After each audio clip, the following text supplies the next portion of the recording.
नमस्कार मित्रांनो, मुलांना लावायच्या सवयीतील बचतीची सवय यावर आज आपण चर्चा करू.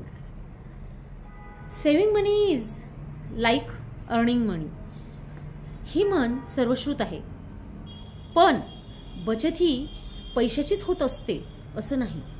प्रत्येक चांगल्या गोष्टीचा उपयोग योग्य कारणासाठीच व्हायला पाहिजे, त्याची बचत व्हायला पाहिजे. मग ते पाणी असेल, वेळ असेल, पेट्रोल असेल, पैसा असेल.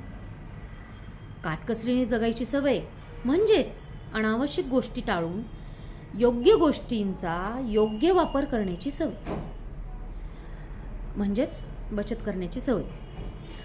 अशी सवय मुलांमध्ये काय सगळ्यांमध्येच असायला हवी.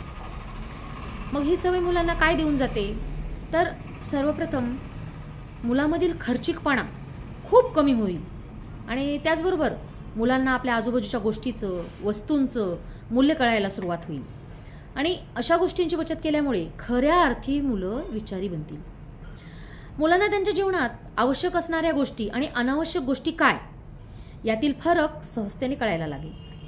बचतीची सवय असलेली मुले फक्त पैसा आणि पाणीच नाही तर फोन, इंटरनेट आणि अनेक प्रकारच्या गोष्टीकडे म्हणजे त्यांची जागरूकता असते बचत करण्याची.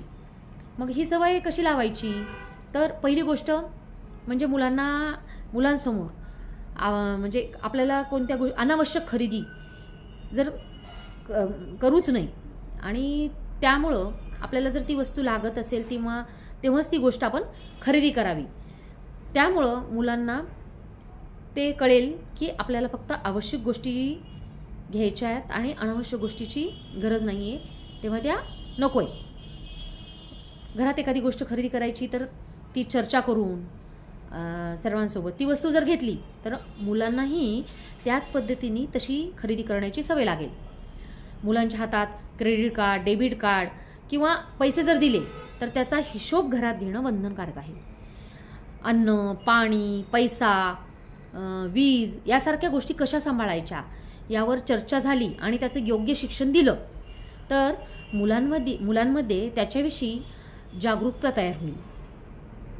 आपल्या मुलांना जर एखादं अनाथालय किंवा जिथं लोकांना काही खायला मिळत नाही किंवा गरीब परिस्थितीत असलेली लोक अशा लोकांची जाणीव करून दिली किंवा तिथं नेऊन त्यांना भेट करून दिली आणि त्यांचं जीवन त्यांना जवळून दाखवलं तर त्या मुलांमध्ये बचत करायची प्रवृत्ती आपसुकच वाढेल.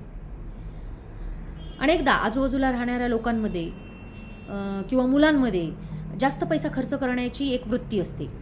मग यासाठी बचतीचं भान असणाऱ्या लोकांबरोबर किंवा मित्रांबरोबर मुलांचा संपर्क यायला हवा आणि हे पण तितकंच महत्त्वाचं आहे. एक महत्त्वाची आणखीन सवय बघू आपण, वेळ पाळण्याची सवय. सभेला गेल्यानंतर सभा वेळेत सुरू होणं हे अशक्य आहे हेच ग्राह्य धरलेले आपल्या आजूबाजूला दिसून येतं. त्यावर कुणी नाराजी देखील व्यक्त करत नाही.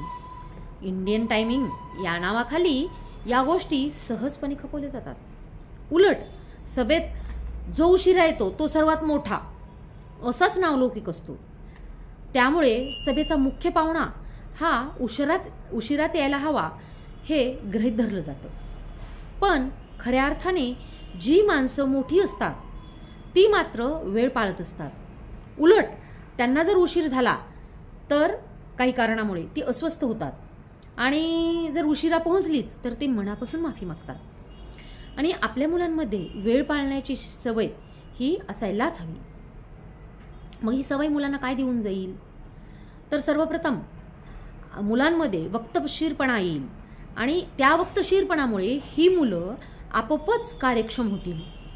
आणि जी मुलं वेळ पाळतात त्यांची स्वप्रतिमाही कायम उंचावलेली असते आणि अशीच मुलं आंतरराष्ट्रीय पातळीवर सुद्धा चमकतात. मग ही सवय कशी लावाल तर वेळ पाळणं अत्यंत आवश्यक आहे हे आपल्या मुलांना सांगा. आपल्याकडे असणाऱ्या घड्याळाचा उपयोग कशासाठी आहे, वेळ पाहून वेळेत सर्व केलं पाहिजे हे मुलांना समजावून सांगा.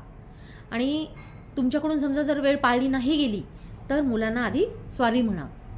मुलांना शाळेत जाताना उशीर होणार नाही याची पूर्ण काळजी घ्या. शाळेत जातानाची बस असेल, रिक्षा असेल, ज्या ह्यानी मुलं शाळेत जातील तसं त्यांना त्या वेळेत ती पोहोचली पाहिजेत हे बघा. मुलासमोर बोलताना उशीर झाला तर काय फरक पडतो, इंडियन टायमिंगच आहे, चालतं उशीर झाला तर, असे शब्द अजिबात वापरू नका. उलट वेळ पाळण्याचं महत्त्व काय असतं हे त्यांना उदाहरणं देऊन समजावून सांगा.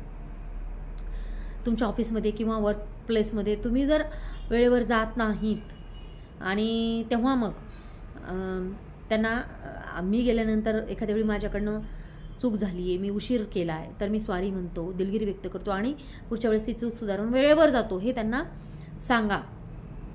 जेणेकरून वेळ पाळणं किती गरजेचं असतं हे त्यांना आपोआप कळेल.